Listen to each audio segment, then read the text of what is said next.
cuanto salió de la tienda, el mundo se tambaleó. Danielle Monroe, vestida con un traje gris pizarra y tacones bajos, sostenía su nuevo bolso de Prada con gracia y serenidad, sin percatarse de que dos agentes uniformados ya se acercaban con mirada penetrante y fija. Apenas había dado 5 pasos en el pasillo de mármol de Midtown Plaza cuando las palabras la golpearon como una bofetada. «Señora, necesitamos ver su identificación. Hemos recibido un reporte de una compra fraudulenta». Muchas miradas se giraron. La conversación se interrumpió a media frase. El bullicio de las tiendas de lujo se apagó bajo el peso del silencio. Danielle parpadeó una vez, y luego otra, no por confusión, sino porque no era la primera vez. Acababa de pagar $1,800 por un bolso de diseñador. Su tarjeta había sido procesada. Había firmado el recibo. Había sonreído incluso cuando el cajero apenas la miró a los ojos. Pero ahora estaba siendo tratada como una sospechosa a plena luz del día en uno de los centros comerciales más caros de Manhattan. La voz del agente era entrecortada. «Necesitamos verificar que esta compra se realizó con su tarjeta. Coincides con la descripción de alguien que ha estado usando crédito robado». Ahí estaba la descripción. Danielle sentía el peso de las miradas en su piel. No solo de los agentes, sino también del escaparate, donde la vendedora permanecía de pie, con los brazos cruzados y con aire de suficiencia. A unos pasos de distancia, una madre apretaba su bolso con más fuerza. Alguien sacó un teléfono. Estaba sucediendo de nuevo. Comprar siendo negro. Esa frase tácita que ronda en todas las tiendas de lujo, en todas las boutiques llenas de estanterías de cristal y prejuicios. Danielle no alzó la voz, no protestó. Simplemente entregó su identificación, tranquila, comedida. Su tarjeta profesional estaba escondida detrás, oculta por ahora, pero su silencio no era sumisión. Era una estrategia. El agente le preguntó a qué se dedicaba. No respondió. Todavía no. El otro agente revisó el recibo. «Gastaste $2,800 en una bolsa». Su tono lo dejó claro. No parecía alguien que debiera hacerlo. Danielle lo miró directamente a los ojos y, por primera vez, habló. «Sí, y si yo fuera blanca, ¿estaríamos teniendo esta conversación?» La pregunta la hirió más que cualquier otra cosa que se hubiera dicho ese día. El agente parpadeó, dudó, se removió, pero no se disculpó. Danielle sabía que la estaban grabando. Lo agradeció porque no se trataba solo de su bolso. Ni siquiera se trataba de ella. Se trataba de un sistema que todavía cree que la opulencia tiene rostro y el suyo no encaja. Pero lo que no sabían era quién era ni qué les deparaba el futuro. Porque en menos de 24 horas, esos dos agentes, esa cajera arrogante y la junta directiva de esta marca de lujo, estaban a punto de ser el centro de una investigación federal de derechos civiles. Danielle Monroe no era solo una clienta, era la ley, y acababan de perfilar a la mujer equivocada. Danielle Monroe no nació con poder. Se lo ganó hora tras hora, caso tras caso, sin olvidar jamás cómo la miraban cuando era solo una chica en el lado equivocado de una tienda departamental. Como fiscal federal, Danielle se especializó en derechos civiles y responsabilidad corporativa. No se limitó a perseguir la discriminación de poca monta. Ella persiguió la podredumbre institucional, esa que viste trajes de lujo y se esconde tras comunicados de prensa. Su investigación actual no fue casual. Se había estado gestando durante meses, oculta tras susurros, enterrada bajo acuerdos de confidencialidad, acallada por una negación educada. La empresa Barrow & Levitt, un conglomerado de moda de lujo conocido por sus impecables salas de exhibición y su selecta exclusividad, era discretamente infame en ciertas comunidades. Los rumores circulaban por las redes sociales. A las mujeres negras las seguían por las tiendas. A los hombres latinos se les negaba la entrada, y a familias de bajos recursos se les rechazaba a pesar de poder pagar. Pero los rumores eran difíciles de comprobar. El equipo ejecutivo de Barrow y Levitt siempre respondía con la misma frase: «No toleramos ningún tipo de discriminación». Danielle ya había oído esa frase antes. No la creía. Todo empezó 6 meses antes, cuando una joven negra llamada Renee Thomas, una ejecutiva de marketing en ascenso, intentó devolver un bolso de diseñador que había comprado en una de sus tiendas insignia. La vendedora insistió en que el recibo era falso. Llamaron a seguridad. La acusaron de hurto en tiendas y la arrestaron, pero sus registros bancarios eran herméticos. Su abogado era más contundente. Y Daniel había estado observando. Lo que llamó la atención no fue el error, fue el patrón. 5 casos similares, todos en 18 meses, diferentes tiendas, la misma empresa, el mismo tipo de víctimas. Daniel presentó un memorando sellado a la División de Derechos Civiles y obtuvo autorización para investigar bajo el Título 2 de la Ley de Derechos Civiles, acceso a lugares públicos, un tema a menudo ignorado en los casos de discriminación modernos. Ella no iba a entrar con citaciones. Todavía no. Eso vendría después. Primero, necesitaba algo más contundente que un rumor. Necesitaba vivirlo. Necesitaba que quedara grabado. Y necesitaba que creyeran que era una don nadie. Y por eso entró en la tienda de Barrow & Levitt en Midtown sin maquillaje, con el pelo recogido y un traje lo suficientemente sencillo como para pasar desapercibido, pero no lo suficientemente elegante como para insinuar poder. No llevaba sus tacones habituales.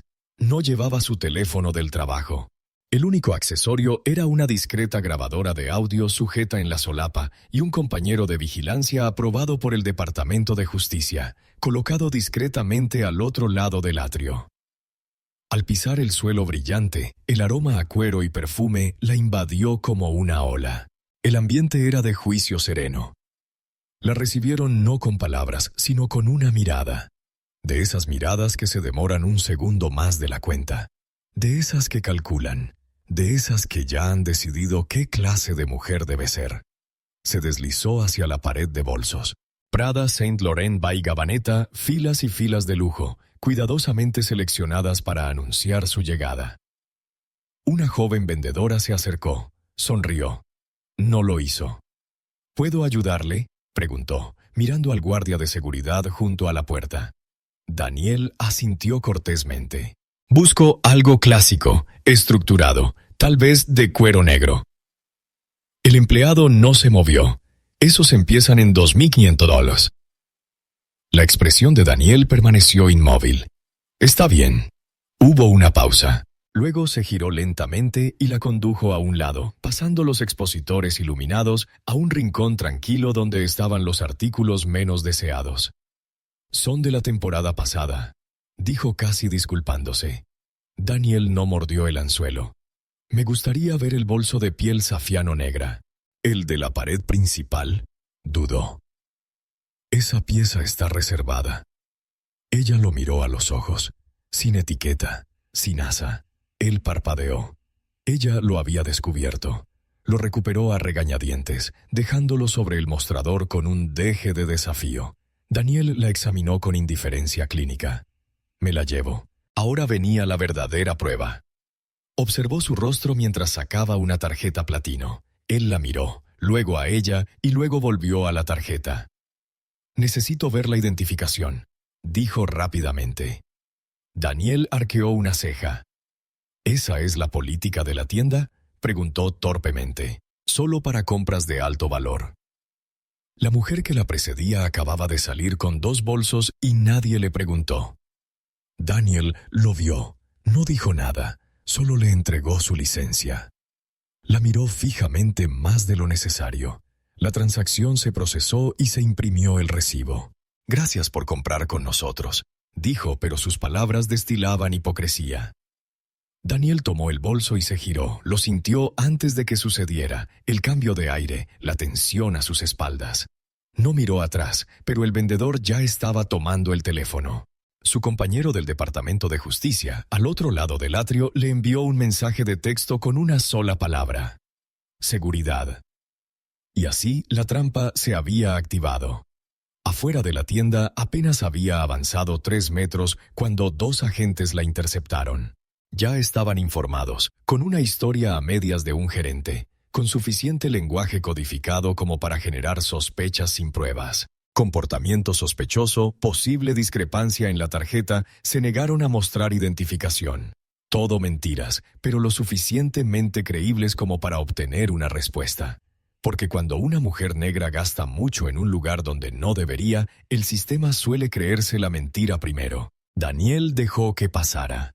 Los dejó hablar, los dejó indagar, los dejó suponer. Todo mientras su micrófono de solapa grababa cada palabra. El oficial más joven volvió a preguntar: ¿Está seguro de que esta tarjeta es suya? Daniel lo miró lenta y fríamente. ¿Por qué no la revisa? Él se removió incómodo. Solo estamos haciendo nuestro trabajo, señora. No, dijo ella con voz cortante. Estás haciendo el trabajo de otra persona, su trabajo sucio. Él se estremeció, pero no se detuvo. La acompañaron a un lugar privado, fuera de la vista, como si la vergüenza no fuera suficiente. ¿Y Daniel? Sonrió, porque cada minuto que pasaba le daban más cuerda, más pruebas, más munición. Esto no era solo discriminación. Fue un perfilamiento sistemático, una colusión corporativa con las fuerzas del orden público, una violación de los derechos civiles, y ella los tenía. Aún así, cumplió su parte. No hizo preguntas ni presentó denuncias. Todavía no. El broche de oro no fue el arresto, fue la reacción. Observó desde detrás de unas gafas de sol cómo una madre apartaba a su hija adolescente como si Daniel fuera contagiosa. Peligroso. Escuchó a un hombre murmurar: ¿por qué siempre causan problemas? Y no dijo nada porque lo que estaba a punto de decir quedaría registrado en los registros del Tribunal Federal. Y dolería. No solo a la empresa, ni solo a los oficiales, sino a la ilusión de que el racismo había desaparecido, de que la discriminación era sutil, de que la justicia siempre es ciega. Daniel Monroe no estaba allí para hacer ruido. Estaba allí para hacer historia. Y el tiempo apenas comenzaba a correr. La llevaron a una oficina sencilla y sin ventanas, detrás del ala de seguridad. Sin cámaras ni audio, solo suelos de baldosas frías y 2 sillas plegables. Daniel estaba sentada con la espalda recta, con el bolso Prada cuidadosamente colocado en su regazo. El oficial más joven paseaba de un lado a otro, mientras el mayor se apoyaba en la pared, con los brazos cruzados como si fuera algo rutinario. «Señora, esto no tiene por qué ser complicado», dijo en voz baja e informal. El tipo de tono que finge amabilidad mientras presiona para que se someta. Solo intentamos verificar que la tarjeta le pertenece. Daniel no dijo nada. Ya les había mostrado su identificación, ya les había entregado el recibo, ya había soportado 30 minutos de humillación en un centro comercial. Ahora querían una confesión. ¿Pero de qué? De ser negra en un espacio de lujo, llevando un bolso que creían que no correspondía a su sueldo. El policía mayor se acercó demasiado. «Mira, ya he visto esto antes. Un tipo te da la tarjeta, te quedas con la bolsa. ¿Y luego qué? Dice que la robaron para recuperar el dinero. ¿De eso se trata?» Daniel lo miró fijamente, sin pestañear. «Estás dando por sentado mucho. No lo estás negando. No tengo por qué hacerlo», dijo con serenidad. Detrás de su calma, ella catalogaba cada palabra, cada microagresión, cada violación de política, la negación de su derecho a un abogado presente, la falta de documentación registrada y el hecho de que ninguno de los oficiales le había leído ningún derecho porque no la estaban acusando, solo deteniéndola, solo dando vueltas como buitres esperando que se derrumbara. Pero Daniel Monroe no se derrumbó, estaba reconstruyendo. En la sede de Barrow y Leavitt, la situación ya se estaba desmoronando. La operación encubierta de Daniel había sido autorizada por la Unidad de Cumplimiento de los Derechos Civiles del Departamento de Justicia. Y ahora el observador legal apostado al otro lado del centro comercial acababa de enviar su informe de campo. En 20 minutos, el responsable de cumplimiento normativo de la marca de lujo recibió un correo electrónico seguro con la etiqueta de urgente, que indicaba una posible violación de derechos civiles. Exposición legal inmediata. Al principio lo descartaron. Seguramente se trataba de un error, un malentendido, tal vez incluso una trampa.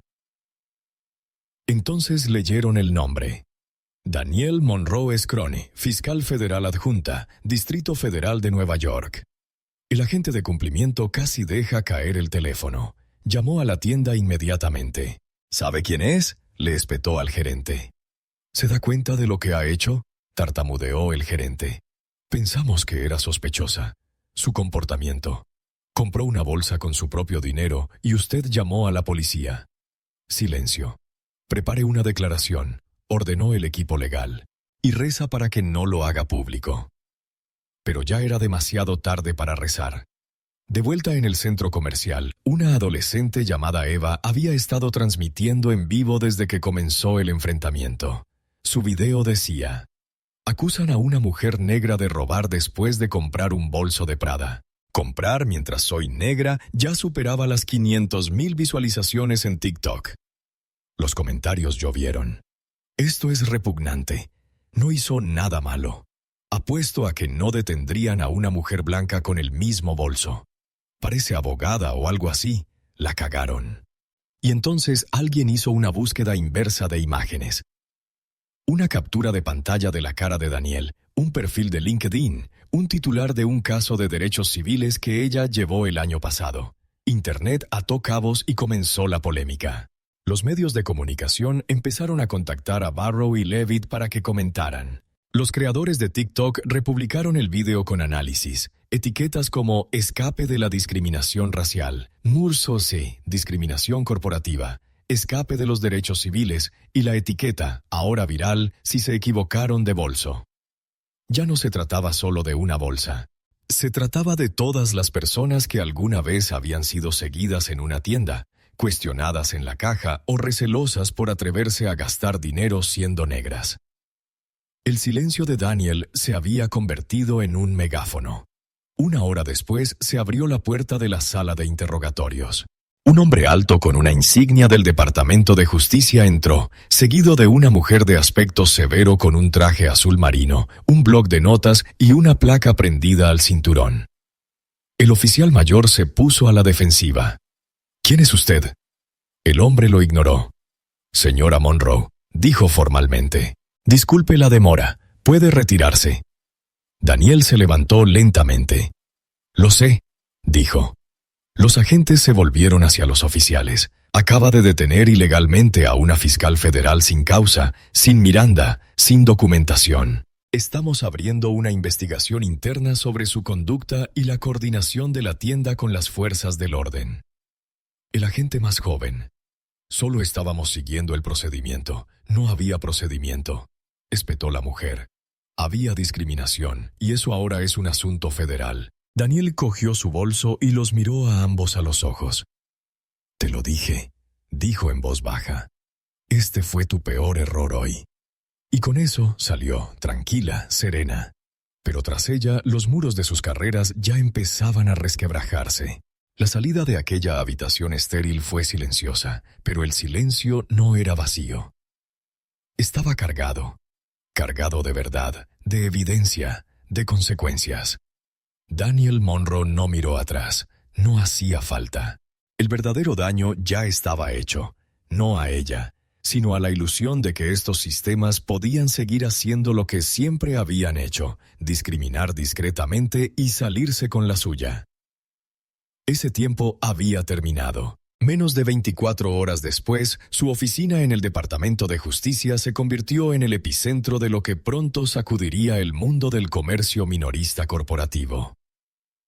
Los correos electrónicos se multiplicaron, se programaron declaraciones y se ordenaron investigaciones internas a nivel federal. El expediente de Danielle, que antes era solo una teoría sobre la discriminación racial, ahora contenía nombres, audio, video, marcas de tiempo y pruebas de coordinación entre el comercio minorista privado y las fuerzas del orden público. Todo con el objetivo de atacar a los compradores por motivos de raza, percepción de ingresos y prejuicios. Esa noche, sentada en su oficina hasta altas horas de la noche, sin blazer y con el pelo recogido, navegaba por las redes sociales, no buscando atención, sino la reacción. Y estaba claro que ya no se trataba solo de un caso legal. Era un ajuste de cuentas cultural.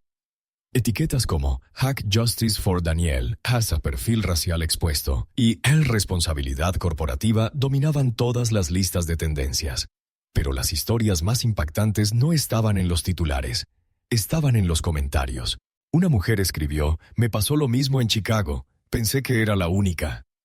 Un padre publicó: «Acusaron a mi hijo adolescente de robar unos zapatos que compramos con nuestros ahorros. Ojalá alguien como ella hubiera estado allí. No se trataba de una sola bolsa.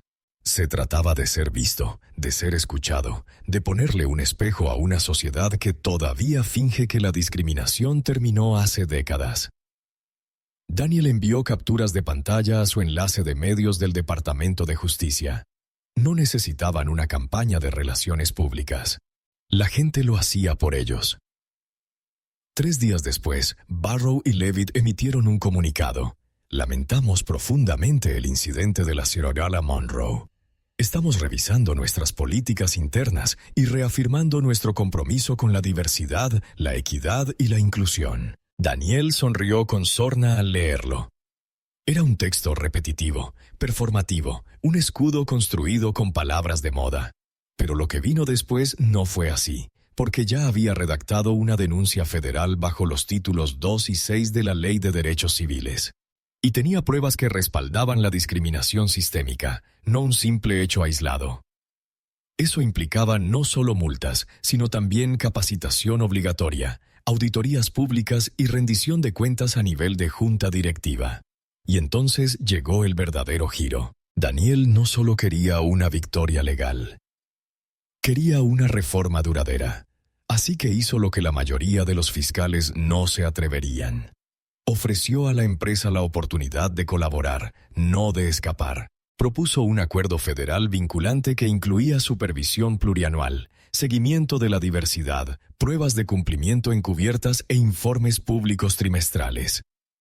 Si se negaban, lo haría público. Barrow y Levitt no tenían otra opción. En 2 semanas firmaron un acuerdo histórico, el primero de su tipo en el sector minorista de lujo. Daniel ofreció la rueda de prensa ella misma, tranquila, digna y contundente. Tras el podio, se dirigió a una sala repleta de periodistas, analistas legales y responsables de cumplimiento corporativo de todo el país. «No se trata de castigar a una marca», declaró. «Se trata de cambiar la forma en que se trata a las personas cuando entran a una tienda, sin importar su color de piel, nivel de ingresos o código postal. Se trata de dignidad, y no vamos a ceder en eso». La respuesta fue electrizante. Incluso grandes cadenas como CNN y MSNBC transmitieron el video. Influencers de protección al consumidor, abogados de derechos civiles y activistas de justicia social lo republicaron por todas partes. Daniel sabía que el cambio nunca era cómodo. Era lento, friccional, pero esta vez tenía rostro, nombre y voz. Aún así, no había terminado. Tras bambalinas, recomendó nuevas directrices del Departamento de Justicia para prevenir casos como el suyo. Directrices que exigían transparencia en las colaboraciones entre empresas y policías, exigían auditorías de sesgo racial en las cadenas minoristas de lujo y animaban a los denunciantes a presentarse con inmunidad. Algunos dijeron que estaba yendo demasiado lejos, que se trataba de un incidente aislado, que el mercado se autocorregiría. Daniel sabía que no era así, porque por cada historia que se hacía viral, había docenas que no. Por cada video que tenía 1 millón de visitas, había innumerables que nunca se grababan. Ella no solo reaccionaba ante la injusticia, estaba construyendo un marco para desmantelarlo. Y fue entonces cuando recibió la carta. Escrita a mano, sin remitente, solo 5 líneas. «Mi hija vio tu conferencia de prensa. Antes le daba miedo ir de compras. Ahora dice que quiere ser abogada como tú. Gracias». Daniel dobló el papel lentamente. Ese fue el verdadero veredicto. No fue el acuerdo, ni la prensa, ni siquiera la ley, sino el cambio en el futuro de una niña porque alguien como ella se mantuvo firme, no con una placa, ni con un titular, sino con la verdad. Y eso fue más contundente que cualquier fallo judicial. Una semana después, Daniel se quedó en silencio frente a esa misma tienda de lujo, sin el mismo traje, sin una grabadora oculta ni una placa federal escondida, sino como ella misma. Era temprano por la mañana. Las puertas seguían abajo, la acera aún mojada por la lluvia de la noche anterior. No necesitaba entrar. Ya no necesitaba demostrar nada. No se trataba de venganza. Se trataba de recordar. Tras ella, la fachada de cristal del edificio aún brillaba con la ilusión de elegancia. Pero ella sabía la verdad. Las superficies pulidas aún pueden ocultar sistemas sucios. Observó a una madre pasar de la mano de su hija. La niña miró la tienda y luego a Daniel, con los ojos abiertos de par en par por la curiosidad. Daniel sonrió lo suficiente para que la niña supiera que estaba a salvo. La justicia no siempre se ve como esposas o titulares. A veces es la silenciosa dignidad de alguien a quien le dijeron que no pertenecía y que se niega a irse. Lo cierto es que el respeto no se compra en una tienda. No se puede escanear en una caja ni envolverlo en papel de seda. Se gana, se exige, se protege. Y a veces, cuando nadie más lo hace, se impone. Eso es lo que hizo Danielle Monroe. No solo por ella, sino por las miles de personas que habían sido seguidas, acusadas, degradadas y despedidas por su apariencia, su forma de vestir o su barrio de origen. La discriminación no siempre grita. A veces se esconde tras los mostradores, se esconde tras las políticas o se disfraza de procedimiento. Y cuando ocurre, hay que denunciarlo, desafiarlo con una estrategia legal, con presión pública, con la verdad. Eso es lo que Daniel representó. No un momento viral, sino un ajuste de cuentas, un recordatorio de que la ley federal sigue vigente, de que los derechos civiles no son opcionales. Si el sistema no se arregla solo, alguien tiene que ser firme. Y si ves esto pensando, ¿podría haber sido yo? Tienes razón. Podrías haber sido tú, tu hermana, tu padre, tu hijo. Pero la lección no es el miedo, es el poder. Porque una mujer entró sola en esa tienda y salió habiendo transformado una cultura. Que esta historia sea más que un contenido, que sea una llamada. Si trabajas en el comercio minorista, pregúntate qué ves cuando alguien entra por la puerta. Si eres responsable de la formulación de políticas, pregúntate qué protecciones llegan a quienes las necesitan. Si eres cliente, recuerda que no solo estás comprando algo. Te observan, te miden, te juzgan y, a veces, te cuestionan. Pero nunca olvides que tu dignidad es indiscutible. Y si esta historia te conmovió, si te recordó que la verdad importa, quédate con nosotros. Suscríbete. En Radio Life Stories no buscamos titulares, buscamos justicia. No todos los días, pero siempre que importa.